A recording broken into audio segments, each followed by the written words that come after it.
आज हमने देखना है इक्विटी फाइनेंसिंग क्या होती है, इसकी बेसिक लॉजिक, बेसिक कंसेप्ट और इसके एग्जांपल क्या होती है। तो सबसे पहले हम देखते हैं इक्विटी क्या होती है। इक्विटी का जो बेसिक मीनिंग होता है वो होता है ओनरशिप, यानी किसी चीज़ की मलकियत मिल जाना। किसी चीज़ की मलकियत मिल जाने को ओनरशिप कहते हैं। मिसाल के तौर पर आपने गाड़ी ली, उसकी प्राइस थी 15 लाख रुपए। तो 15 लाख रुपए की आपने गाड़ी खरीद ली।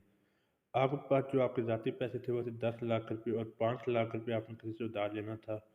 क्योंकि उधार लेकर आपके पास 10 लाख रुपए थे, 5 लाख आपने किसी चीज़ से उधार लेकर एक गाड़ी खरीदी 15 लाख रुपए की। तो 5 लाख आपको चाहिए थे, क्योंकि आपके पास 10 लाख थे। 5 लाख की आपको ज़रूरत थी, वो आपने किसी बैंक से लिए या किसी आदमी से, कोई जानने वाला था आपका।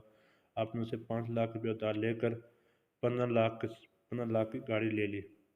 और जो 10 लाख रुपए आपके पास थे ना, तो वो आपके अपने थे ना। तो आपने ये देखना है कि इस गाड़ी के अंदर, जो मैंने गाड़ी खरीदी थी, उसके अंदर इक्विटी कितनी है। इक्विटी का बेसिक फार्मूला होता है एसेट माइनस लायबिलिटीज। आपने 15 लाख की गाड़ी खरीदी, तो इसका मतलब आपके पास एसेट है वो 15 लाख का है। और 5 लाख जो आपने उधार लिया था, 5 लाख उधार लेकर आपने गाड़ी खरीदी थी। उधार जो होता है वो हमारी एक किस्म की लायबिलिटी होती है, जिम्मेदारी होती है। तो इक्विटी का फार्मूला एसेट माइनस लायबिलिटी। हमारे पास एसेट 15 लाख का है, यानी हमने जो चीज़ खरीदी थी वो 15 लाख की हमने खरीदी थी।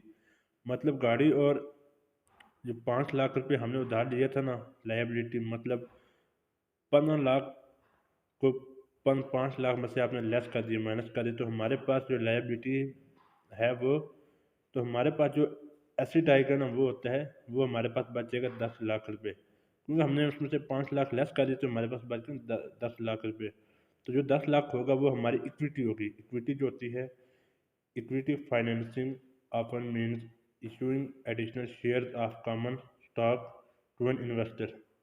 अगर हमें फाइनेंस की ज़रूरत है या किसी कंपनी को, किसी बिजनेस को फाइनेंस की ज़रूरत है, तो इस वक्त भी वो इक्विटी का बेनिफिट उठाते हैं। यानी इक्विटी को इस्तेमाल करते हुए शेयर को राइज करते हैं। मतलब जो अपनी इक्विटी होती है उसे वो क्रिएट करते हैं, फंड राइजिंग कर देते हैं मार्केट में। ये है कि हमने 10 लाख, वो ये कहते हैं कि हमें 10 लाख की इक्विटी राइज करनी है। हम 10 लाख रुपए के शेयर इशू कर रहे हैं, मतलब शेयर इशू करने को इक्विटी ही कहते हैं।